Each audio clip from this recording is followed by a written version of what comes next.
Шашпай тұр, отырып тұр.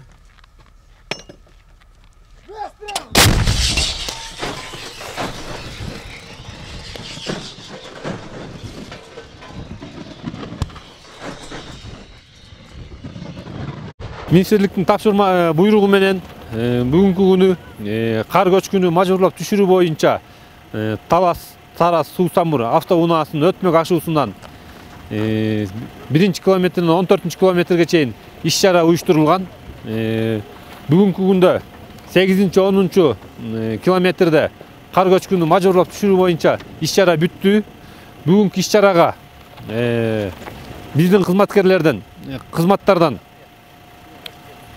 Ички иштер бөлүмүнөн 2 дан автоунаасы менен 5 кызматкер тартылды. Жол тейлөө кызматкеринен 4 техника 15 адам тартылды. Жана үй бүлөлүк дарыгер борборунан мед кызматкерлеринен 1 техникасы менен 3 кызматкери тартылды.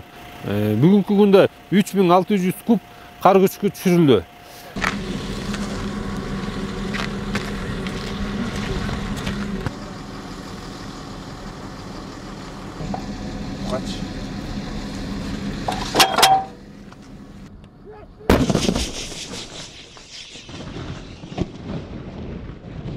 Бүгүнкү күндө Тарас суу самыр жолунун кар көчкүнү мажбурлатуу иш-чарасы жүргүзүлдү.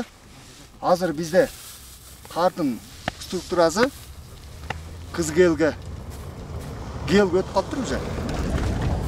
30 сантиметр азыр. Боштук уже бош болуп атат.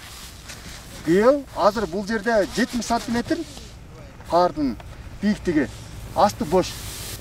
Кар көчкүнү мажбурлап атып түшүрүү иш-чарасы зарылчылыгы келип чыгып атат бүгүнкү күндө.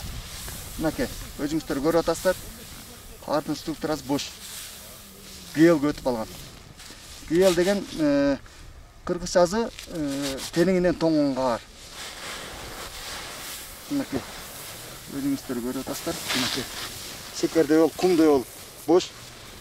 Бассак моуну болуп түшөт.